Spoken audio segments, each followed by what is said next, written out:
വയറ്റിലിട്ടിട്ട് ഉമ്മ എത്രയാണ് വിഷമിച്ചത്, നിന്നെ പോറ്റി വളർത്തുമ്പോൾ ഉമ്മ എത്രയാ കഷ്ടപ്പെട്ടത്, ആ ഉമ്മ നിനക്ക് എത്രയാണ് ഉറക്കമൊഴിച്ചത്, നിന്റെ വാപ്പ നിനക്ക് വേണ്ടി എത്രയാ അധ്വാനിച്ചത്, ഏതൊക്കെ ആശുപത്രിയിലാണ് അവർ നിന്നെയും പരിപാലിച്ചു പോയത്.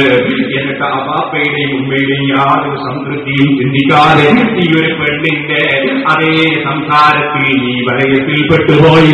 അല്ലെങ്കിൽ ഏതോ ഒരു പുരുഷന്റെ ടെലിഫോൺ നമ്പർ നിന്റെ കയ്യിൽ കിട്ടിയപ്പോ നീ അവന്റെ പിന്നാലെ പോകാൻ തയ്യാറായിപ്പോയി.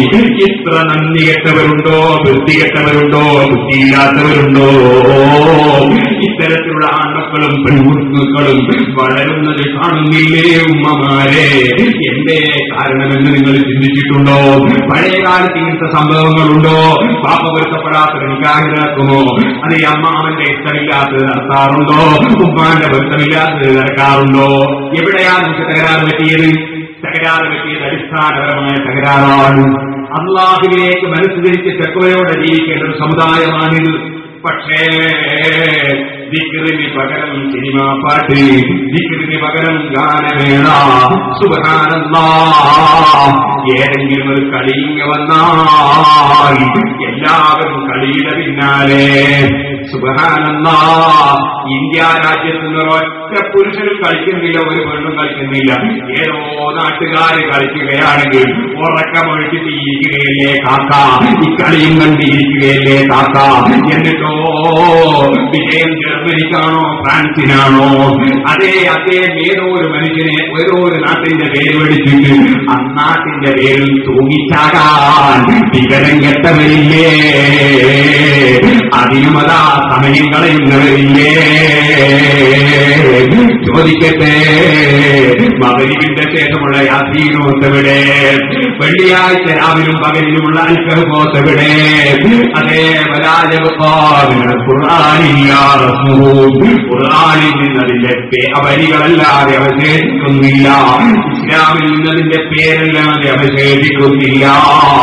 അങ്ങനെ മുസ്ലിമീങ്ങൾ കള്ളുകുടിക്കുന്നവര്, മുസ്ലിമീങ്ങൾ വ്യഭിചരിക്കുന്നവര്, അതേ സ്ത്രീയുടെയും പുരുഷന്റെയും ജീവിതത്തിലേക്ക് ബന്ധിക്കുമ്പോ ഏതൊരുത്തന്റെയും പിന്നാലെ ഇറങ്ങിപ്പോകുന്ന പെൺകുട്ടികള്, അന്യപുരുഷന്റെ ടെലിഫോൺ നമ്പർ ഫോണിൽ കയ്യിൽ പിടിച്ചിട്ട് വിളിച്ചുകൊണ്ട് നീങ്ങുന്ന പെൺകുട്ടികള്, അന്യ പെൺകുട്ടികളുടെ ടെലിഫോൺ നമ്പറും ചിത്രവും ഫോണിലാക്കിയിട്ട് അതും വിളിച്ച് രസിച്ചിങ്ങനെ പോകുന്നവര്. നമ്മുടെ സമുദായത്തിന്റെ അവസ്ഥ എന്താണ് മുസ്ലിമീങ്ങളെ? ഇതിൽ നിന്ന് കരകയറണമെങ്കിൽ തിരിച്ചു പോകണേ ഉമ്മമാരെ. നിങ്ങളതാ ഭാര്യയും ഭർത്താവും തമ്മിൽ ബന്ധപ്പെടുന്ന സമയം മുതൽ അല്ലാഹുവിലേക്ക് മനസ്സിലേക്ക് വിസ്മയത്തിൽ തുടങ്ങണം. പോരാ, നിക്കാഹിന് വേണ്ടി ഒരുങ്ങുന്ന സമയത്ത് പാത്തിനോദിയിട്ടിറങ്ങണം. പോരാ, നിക്കാഹി നടന്ന സദസ്സും പാത്തിനോദി നടക്കണം. പെണ്ണിനെ കൂട്ടി വരുമ്പോഴും പാത്തിനോദിയിട്ട് നടക്കണം. അങ്ങനെ അതാ ഗർഭം വന്നാൽ ഈ ചെറിയ കുട്ടി വയറ്റിലിരുന്ന് കേൾക്കുന്നത് ഉമ്മയുടെ നാവിലൂടെ വരുന്ന ഖുർആനിന്റെ വചനങ്ങളാകണം, ഉമ്മയുടെ നാവിലൂടെ വരുന്ന ദിക്റിന്റെ വചനങ്ങളാകണം, വീട്ടിൽ നിന്ന് കേൾക്കുന്നത് പരിശുദ്ധ ഖുർആനാകണം. അതുകൊണ്ടാണ് ഉമ്മമാരെ ഞാൻ പറഞ്ഞത്, ഗർഭിണികൾക്ക് വെറും അവരുടെ കടപ്പാട് മാത്രമല്ല, അവരുടെ ഈ വയറ്റിലുള്ള കുട്ടിയും കൂടി ആത്മീയമായി വരേണ്ട കടപ്പാടുള്ളവർക്ക്. അതുകൊണ്ട് ഗർഭിണികൾ ധാരാളം ഖുർആൻ ഓതണം, ധാരാളം ദിക്ർ ചൊല്ലണം. ഞാനിപ്പോ വരുമ്പോ ഒരാൾ വിളിച്ചിട്ട് പറഞ്ഞിരുന്നു, അദ്ദേഹത്തിന്റെ ഭാര്യയ്ക്ക് സുഖപ്രസവം ലഭിക്കാൻ വേണ്ടി പ്രാർത്ഥിക്കാൻ പറയുന്നു. അല്ലാഹുവേ, ഒരുപാട് ഗർഭിണികൾ ഈ സദസ്സിലുമുണ്ടാകാം. ഞങ്ങളോട് ദുആ കൊണ്ട് വസിയ്യത്ത് ചെയ്തവരുടെ സ്ഥാപനങ്ങളിലേക്ക് നേർച്ച ചെയ്തവരും ഒരുപാട് ആളുകൾ ഗർഭിണികൾക്ക് വേണ്ടി പ്രാർത്ഥിക്കാൻ പറഞ്ഞവരുണ്ട്. അവർക്കൊക്കെയും നീ സുഖപ്രസവം നൽകണം റഹ്മാനേ, ഹൈറായ മക്കളെ നൽകണം റഹ്മാനേ. മക്കളില്ലാത്ത പലരും സങ്കടം പറഞ്ഞവരുണ്ട്, ഇന്നും ദിക്ർ പറഞ്ഞു കൊടുത്തവരുണ്ട്. അവർക്കും ഞങ്ങൾക്കുമൊക്കെ ഹൈറായ മക്കളെ നൽകണം റഹ്മാനേ. ഓ ഉമ്മമാരെ, ഗർഭിണികൾക്ക് പ്രത്യേകം പ്രധാനപ്പെട്ട ഒരു ദിക്ർ ഫത്ഹുൽ മുഈനിലുണ്ട്. ആ ദിക്ർ എന്താണ്? ലാ ഇലാഹ ഇല്ലല്ലാഹുൽ അലീമുൽ ഹലീം, ലാ ഇലാഹ ഇല്ലല്ലാഹു റബ്ബുൽ അർശിൽ അസീം, ലാ ഇലാഹ ഇല്ലല്ലാഹു റബ്ബുസ് സമാവാതി വറബ്ബുൽ അർദി വറബ്ബുൽ അർശിൽ കരീം. ഫത്ഹുൽ മുഈനിങ്ങൾക്ക് അറിയാമല്ലോ. ഗർഭിണികൾക്ക് വളരെ നല്ല ദിക്റാണ് ഫത്ഹുൽ മുഈൻ പറയുന്നത്, ദുആഉൽ കർബ്. ആ ദുആഉൽ കർബാണ് ഞാനിപ്പോൾ ചൊല്ലിയത്. സഹീഹുൽ ബുഖാരിയിലെ ദുആഉൽ കർബ് നമുക്ക് കാണാം. അഷ്റഫുൽ ഖൽഖ് സല്ലല്ലാഹു അലൈഹി വസല്ലം തങ്ങൾ പ്രയാസം നീങ്ങാൻ വേണ്ടി ചൊല്ലിയ ദിക്റാണത്. ഏത് പ്രയാസങ്ങളും നീക്കുന്ന ദിക്റാണത്. ഏത് പ്രയാസമുള്ളവരും ചൊല്ലാൻ പറ്റുന്ന ദിക്റാണത്. അങ്ങനെ ചൊല്ലിയിട്ട് ജയിലിൽ കിടക്കുന്നവൻ പെട്ടെന്ന് ഇറങ്ങിയ ധാരാളം ചരിത്രങ്ങളുണ്ട്. ഫതുൽ ബാരിയിൽ ചരിത്രങ്ങൾ തന്നെ ഈ ഹദീസിന്റെ തറവിൽ പറഞ്ഞിട്ടുണ്ട്. വലിയ വലിയ പ്രയാസങ്ങൾ മനുഷ്യന് രക്ഷ നേടാൻ വളരെ പ്രധാനപ്പെട്ട ദിക്റാണ് ദുആഉൽ ഖൽബ്. ലാ ഇലാഹ ഇല്ലല്ലാഹുൽ അലീമുൽ ഹലീം, ലാ ഇലാഹ ഇല്ലല്ലാഹു റബ്ബുൽ അർശിൽ അദീം, ലാ ഇലാഹ ഇല്ലല്ലാഹു റബ്ബുസ് സമാവാതി വറബ്ബുൽ അർളി വറബ്ബുൽ അർശിൽ കരീം. നമുക്ക് നേടാനുള്ളതൊക്കെയും ദിക്റിലൂടെ നേടാം. നമുക്ക് നേടാനുള്ളതൊക്കെയും സ്വലാത്തിലൂടെ നേടാം. നമുക്ക് നേടാനുള്ള മുഴുവനും ഖുർആനിലൂടെ നേടാം. നമുക്ക് നേടാനുള്ളത് മുഴുവനും സദഖയിലൂടെ നേടാം. നമുക്ക് നേടാനുള്ളത് മുഴുവൻ സ്വഭാവം നന്നാക്കുന്നതിലൂടെ നേടാം. നമ്മളെല്ലാം മനസ്സ് നന്നാകണം, സ്വഭാവം നന്നാകണം. ഉമ്മമാരെ, ഭർത്താക്കന്മാരോട് അതോടെ ഗുരുത്വത്തോടെ പെരുമാറണം. നബി സല്ലല്ലാഹു അലൈഹി വസല്ലം നിങ്ങൾ പറഞ്ഞില്ലേ, അതേ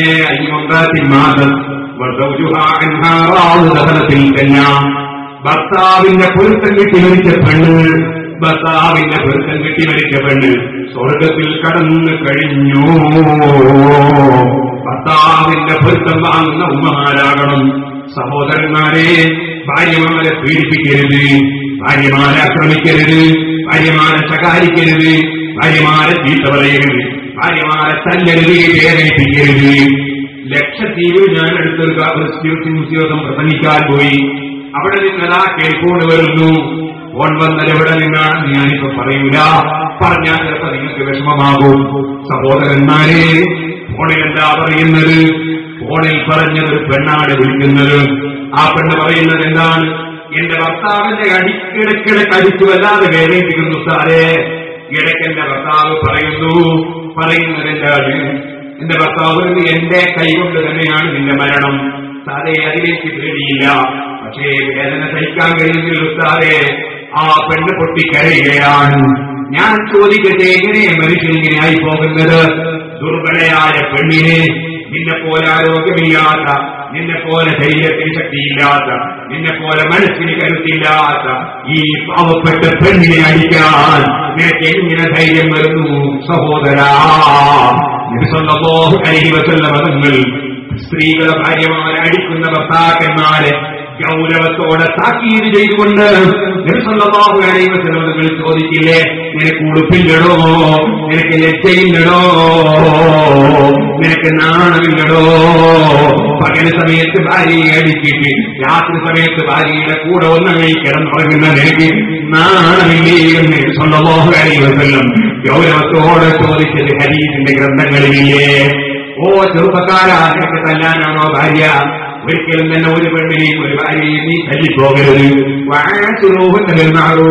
നല്ല നിലക്ക് ഭാര്യമാരോട് കൂടി പെരുമാറണമെന്നാണ് ഖുർആൻ പറഞ്ഞത്. ഭാര്യമാരോട് പുറ്റിയിരിക്കണം, ഭാര്യമാരോട് തമാശ പറയണം, ഭാര്യമാരോട് നല്ല നിലക്ക് പെരുമാറണം. ഭാര്യമാരോട് നീ അമിതമായ ഗൗരവം കാണിക്കാൻ പാടില്ല.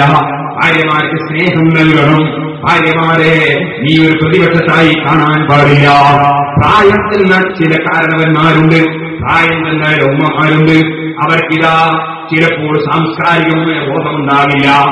ഞാൻ ഓർമ്മിക്കുകയാണ്, ഇന്നലെയോ മിനിഞ്ഞാന്നോ ഒരാൾ വിളിക്കുന്നു, സങ്കടത്തോടെ പറയുന്ന അദ്ദേഹത്തിന്റെ മകളും ഭർത്താവും തമ്മിൽ വളരെ സന്തോഷത്തോടെ ജീവിക്കുകയാണ്. അങ്ങനെ ജീവിച്ച് ഭർത്താവ് പോയി. അതാ ഭർത്താവ് വിദേശത്തേക്ക് പോയി. ഒരു കുട്ടിയുമുണ്ടെന്നാണ് അദ്ദേഹം പറഞ്ഞത് എന്റെ ഓർമ്മ. സുബ്ഹാനല്ലാഹ്, ഭർത്താവ് പോകുമ്പോഴൊക്കെ സന്തോഷമാണ്. പോയി 15 ദിവസം കഴിയുമ്പോഴേക്ക് ഭർത്താവ് ഭാര്യയെ വിളിക്കുന്നില്ല, ഭാര്യയുമായി ബന്ധമില്ല, ഭാര്യയുമായി ബന്ധമില്ല. കാരണം എന്തേ? കാരണം ഒന്നുമല്ല, അവന്റെ സ്വന്തം ബാപ്പ പറഞ്ഞ ഫിത്ന, സ്വന്തം ഉമ്മ പറഞ്ഞ ഫിത്ന, സ്വന്തം കുടുംബങ്ങൾ പറഞ്ഞ ഫിത്ന.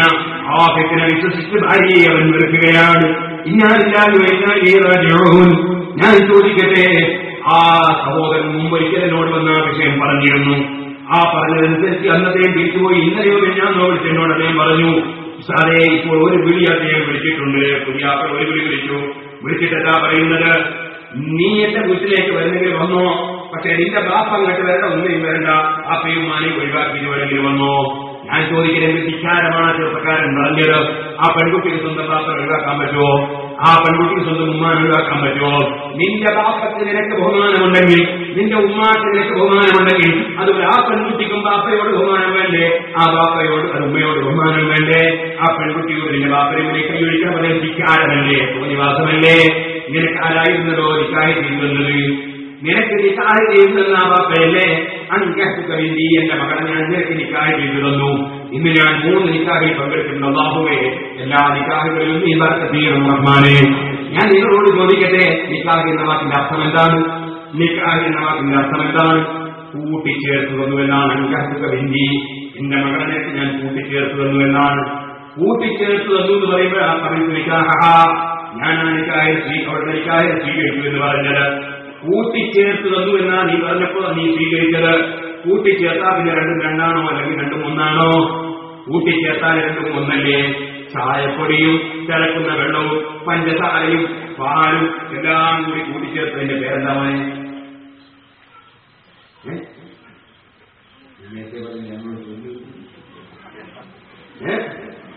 ചായ. പേര് ചായ എന്നാണ് അല്ലേ? അവർക്ക് ചെയ്യട്ടെ, പേര് ചായ എന്നാണ്. എന്തൊക്കെ ഉണ്ടെങ്കിൽ പഞ്ചസാരയുണ്ട്, ചായപ്പൊടിയുണ്ട്, തിളക്കുന്ന വെള്ളമുണ്ട്, അല്ലേ? പാലുണ്ട്. പക്ഷേ പാല് പഞ്ചസാര ചായ എന്ന് പറയാറില്ല, ചായ. ഇത് കൂട്ടിച്ചേർത്തതാണ്. ഇതുപോലെ ഭാര്യയും ഭർത്താവും തമ്മിൽ അംഗീകരിക്കുക വേണ്ടി എന്റെ മകളെ ഞാൻ കൂട്ടിച്ചേർത്തു തന്നു. അവിടെ കൂട്ടിച്ചേർത്തത് ഞാൻ സ്വീകരിച്ചു. സുബ്ഹാനല്ലാഹ്, 2 സാക്ഷികളുമുണ്ട്, പണ്ഡിതന്മാര് സദസ്സിലുണ്ട്. ഇങ്ങനെ ഏറ്റെടുത്തതാണ് നീ. ഇപ്പോൾ നീ ധിക്കാരമല്ലേ പറയുന്നത്? ബാപ്പാനെ കൈയൊഴിക്കണം, ഉമ്മാനെ കൈയൊഴിക്കണമെന്ന്. അപ്പൊ നീ അത് പറഞ്ഞിരുന്നോ? ബാപ്പാനോട് നീ നിങ്ങളെ കൈവയ്ക്കാൻ ഞാൻ കൂട്ടിച്ചേർത്ത് സ്വീകരിച്ചു എന്നാണോ പറഞ്ഞത്? അല്ല, ഉമ്മാനെ കൈവയ്ക്കാൻ സ്വീകരിച്ചു എന്നാണോ പറഞ്ഞത്? ബാക്കി വായിക്കാത്ത മനുഷ്യ, ഉടമ്പടിയെ കുറിച്ച് ബോധമില്ലാത്ത മനുഷ്യ, നിന്നെ പോലെ സംസ്കാരമില്ലാത്തവനാരാണ്? ഇനിയും ചോദിക്കട്ടെ,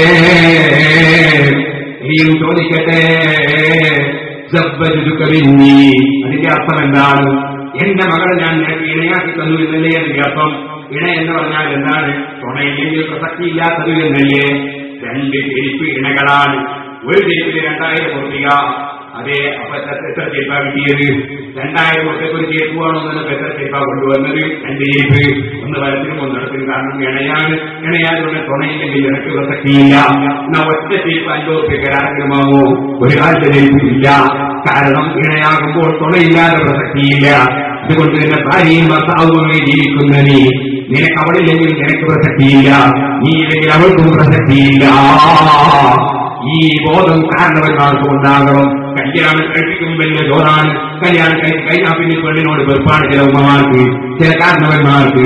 അങ്ങനെ തപ്പാവപ്പെട്ട ആൺകുട്ടിയുണ്ടല്ലോ വിദേശത്ത് നിന്ന്, അതാ ഫോണ് വരുന്ന ഭാര്യന്റെ ഫോണ് സങ്കടപ്പെട്ട ഫോണ്, ഭാര്യന്റെ ഉമ്മാന്റെ ഫോണ് സങ്കടം പറയുന്ന ഫോണ്, പിന്നെ ഉമ്മാന്റെ ഫോണാണെങ്കിൽ ഭാര്യന്റെ കുറ്റം പറയുന്ന ഫോണ്, പെങ്ങളുടെ ഫോണോ ഭാര്യന്റെ കുറ്റം പറയുന്ന ഫോണ്, ഉപ്പാന്റെ ഫോണോ അതിനെ കാണാൻ വിഷം പിടിച്ച ഫോണ്. ആരാന്റെ നാട്ടിൽ നിന്ന് കഠിനാധ്വാനം ചെറുപ്പക്കാരൻ അവിടുന്ന് സങ്കടം കൊണ്ട് പൊട്ടിക്കഴിയുന്നു. എനിക്കൊരു സമാധാനം കിട്ടിയില്ലല്ലോ. ഇതിനാരാണ് ഉത്തരവാദി? സ്വഭാവം നന്നല്ലാത്ത ഉമ്മമാരാണ്, സ്വഭാവം നന്നില്ലാത്ത ബാപ്പമാരാണ്, സ്വഭാവം നന്നില്ലാത്ത അമ്മൂസന്മാരാണ്, സ്വഭാവം നന്നില്ലാത്ത അമ്മായിമാരാണ്, സ്വഭാവം നന്നില്ലാത്ത ഭാര്യമാരാണ്. ഓ ജനങ്ങളെ, ഏറ്റവും വലിയ നിയമത്തിൽ ഒരു മനുഷ്യന്റെ സ്വഭാവം നന്നാകലാണ്. സ്വഭാവം നന്നായാൽ അവനെ കൊണ്ട് എത്ര കാര്യമാണ് ലോകത്തുണ്ടാകുന്നത്. ഏറ്റവും വലിയ അമലാണ് സ്വഭാവം നന്നാവുകയെന്നത്. അവിടെയാണ് ലോകത്തിന്റെ നേതാവായ മുഹമ്മദ് റസൂലുള്ളാഹി സ്വല്ലല്ലാഹു അലൈഹി വസല്ലം തങ്ങളുടെ പവർ. ഞാൻ ഓർക്കുന്നു, കിതാബുൽ ഖുസൂമാത്ത് എന്ന് പറഞ്ഞൊരു കിതാബുണ്ട് സഹീഹുൽ ബുഖാരി. കിതാബുൽ ഖുസൂമാത്ത് തർക്കങ്ങളെ പറ്റി പറയുന്ന കിതാബെന്നാണ് അതിന്റെ അർത്ഥം. അതിൽ തർക്കവുമായി ബന്ധപ്പെട്ട ഹദീസുകളാണ് ഇമാം ബുഖാരി കൊണ്ടുവരുന്നത്. ഞാൻ ഇന്നലെയോ മിനിഞ്ഞാന്നോ എന്റെ മുത്തഅദ്ദിനീങ്ങൾക്ക് ഓതിക്കൊടുത്തു. അതിലൊരു ഹദീസ്. എന്താണ് ഹദീസ്? സ്വഭാവത്തിന്റെ നന്മയാണ് ഞാൻ പറയുന്നത്. സ്വഭാവം ഏറ്റവും ഉന്നതമായ സ്വഭാവമുള്ള നേതാവ്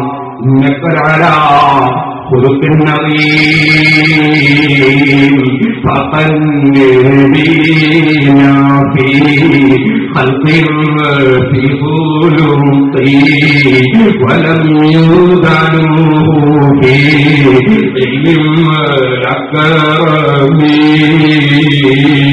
ഒരിക്കൽ സലാത്ത് മദീനയിലേക്ക് മൗലായ സല്ലി വസല്ലിം ദൈമൻ അബദാ അലാ ഹബീബിക ഖൈറുൽ ഖൽഖി കുല്ലിഹിം.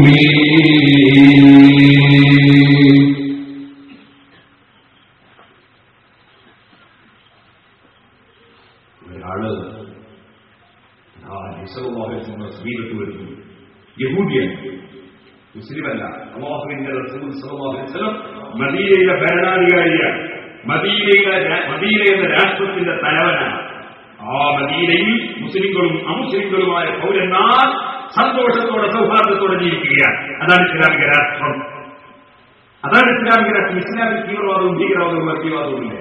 അതൊക്കെ ഇസ്ലാമിനെ കുറിച്ച് ചുക്കും അറിയാത്തവരുണ്ടാക്കിയ കടുത്ത തെറ്റായ ആശയമാണ്. യഹൂദി വരുന്നു നബി സല്ലല്ലാഹു അലൈഹി വസല്ലം സമീപത്ത്. നബിയെ, തങ്ങളുടെ അസ്ഹാബികളിൽ നിന്ന്, തങ്ങളുടെ അനുയായികളിൽ നിന്ന് ഒരാൾ എന്റെ മുഖത്തടിച്ചു കളഞ്ഞു.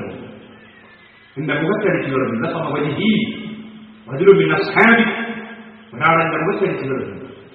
ആരായിരിക്കും? പേര് പറഞ്ഞു. അയാളെ വിളിപ്പിച്ചു കൊണ്ടുപോവാ. ആളെ വിളിച്ചുകൊണ്ടു. അനുയായികൾപ്പെട്ട ഒരാള് നമ്മളുടെ പ്രസ്ഥാനത്തിൽ പെടാത്ത ഒരാൾ മുഖത്തടിച്ചതാ.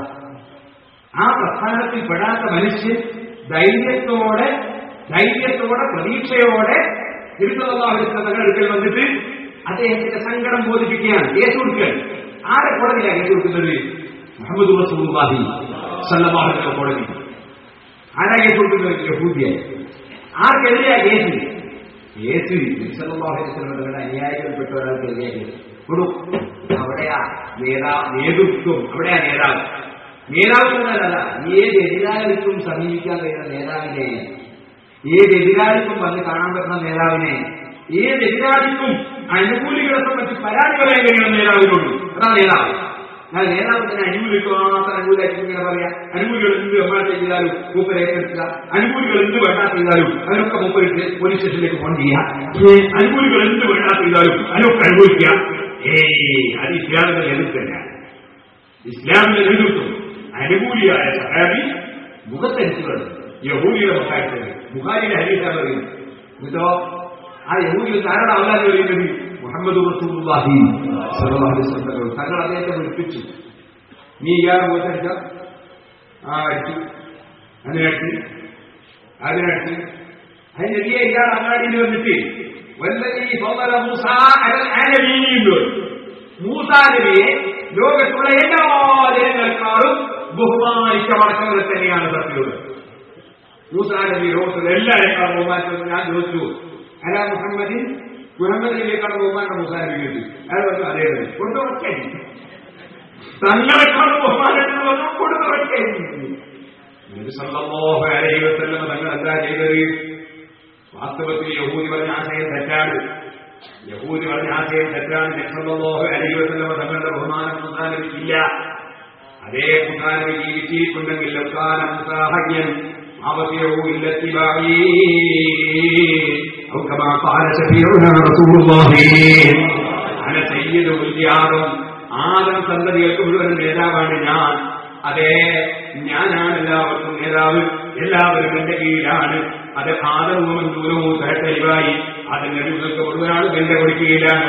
അങ്ങനെ പറഞ്ഞുകൊണ്ട് എത്രയോ സ്ഥാനം മൂസാ നബി അലൈഹിസ്സലാമിനേക്കാൾ സർവ്വ അമ്പിയാക്കളെക്കാൾ ഇവരങ്ങൾക്ക് സ്ഥാനമുണ്ടെന്ന് വേറെ സ്റ്റേജിൽ വെച്ച്, വേറെ സദസ്സിൽ വെച്ച്, വേറെ സന്ദർഭത്തിൽ വെച്ച് നബി സല്ലല്ലാഹു അലൈഹി വസല്ലം പഠിപ്പിച്ചിട്ടുണ്ട്. അത് റസൂൽ പലപ്പോഴും പഠിപ്പിച്ചിട്ടുണ്ട്. എനിക്ക് ഏറ്റവും ബഹുമാനമാണ്. പക്ഷെ ഇപ്പൊ റസൂൽ എന്താ പറഞ്ഞത്? യഹൂദിനെ തിരുത്താൻ പോയിട്ടില്ല. യഹൂദി പറഞ്ഞ് തിരുത്താൻ പോയിട്ടില്ല. കാരണം യഹൂദി സങ്കടത്തോടെ അങ്ങനെ പറയാനുള്ളതാണ്. യഹൂദിയുടെ മുന്നിൽ വെച്ച് റസൂൽ എന്താ പറഞ്ഞത്? ബുഖാരിയിലെ ഹദീസിൽ എന്താ ഉള്ളത്? ഉടനെ തന്നെ നബി സല്ലല്ലാഹു അലൈഹി വസല്ലം പറയാണ്, ലാ തുഖയ്യിറൂ ബൈനൽ അംബിയാ, അല്ലെങ്കിൽ ലാ തുഫദ്ദിലൂനി അലാ മൂസാ. പല റിവായത്തുകളുമുണ്ട് ബുഖാരിയിൽ തന്നെ. അതേ, അമ്പിയാക്കൾക്കിടയിൽ നിങ്ങൾ സെലക്ട് ചെയ്യണ്ട. എന്നെ മൂസാ നബിയേക്കാൾ നിങ്ങൾ ബഹുമാനിക്കണ്ട. മൂസാ നബിയേക്കാൾ നിങ്ങൾ എന്നെ ബഹുമാനിക്കണ്ട. റസൂൽ പറയാണ്, നേരെ മറിച്ച് നിങ്ങൾ ഓർക്കണം, മൂസാ നബി അലൈഹിസ്സലാമിനേക്കാൾ എത്രയോ ബഹുമാനം നബി സല്ലല്ലാഹു അലൈഹി വസല്ലം തങ്ങൾക്കുണ്ടെന്ന് ഒരുപാട് തവണ പഠിപ്പിച്ച നേതാവാണിത്. പക്ഷേ ഇപ്പൊ റസൂലുള്ളാഹി പറയുന്ന